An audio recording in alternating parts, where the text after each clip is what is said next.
Hi everyone, this is Dr. Silja here. In the recent years, coconut oil consumption has increased, maybe due to the claims that it is good for health. So I thought, why not dig deeper and find out more about how it affects our health? So in this video, we will be trying to see whether or not it increases the risk for heart disease, how it affects the cholesterol levels. For this, I have taken the help of few clinical studies also. So let's begin.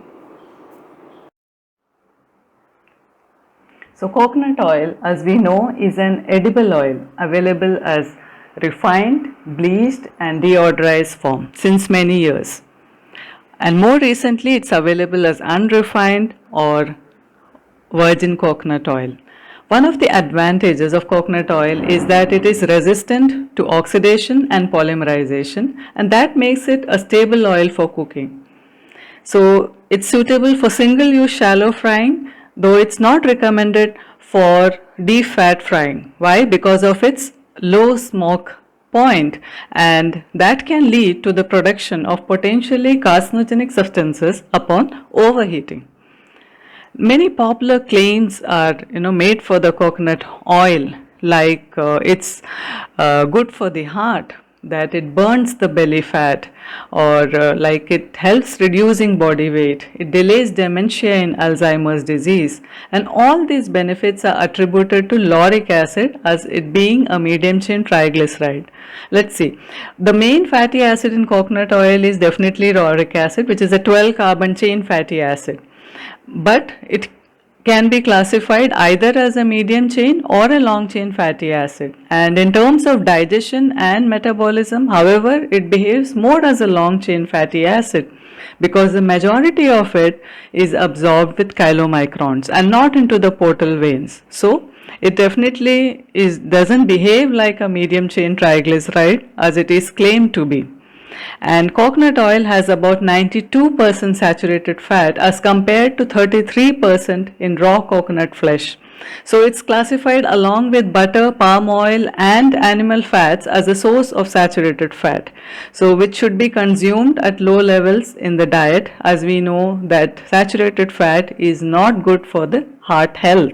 And raw coconut flesh has got way more fiber and less saturated fat, so that definitely is more healthier.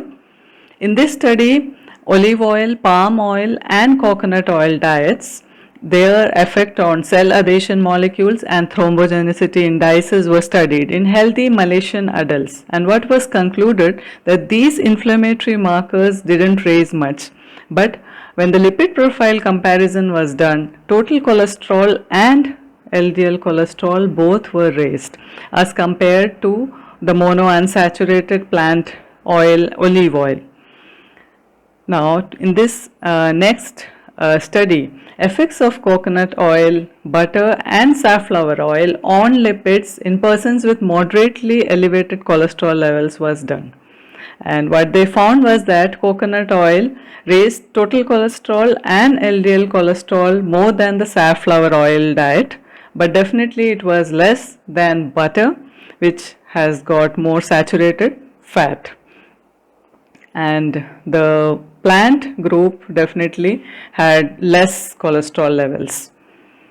Now in this third study, the comparison of lipid profile was done in the diets of with beef fat, coconut oil and safflower oil, and what they found was that the coconut oil raised the total cholesterol, LDL levels and HDL levels, all three the most, as compared to the safflower diet also, and as well as the beef fat also. So that was surprising because beef fat, as we know, is an animal fat.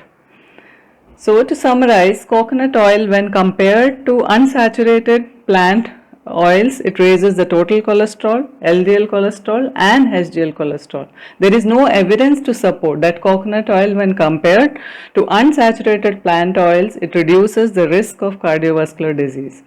It acts almost similar to saturated fat like butter in terms of its effects on lipids and lipoproteins. Definitely more studies, well-designed studies with proper controls and that examine a range of cardiovascular disease risk factors like lipoprotein A and small dense LDL particles are required. The recommended saturated fat intake, how much is it to prevent heart disease? It should be less than 7% of the total calorie intake.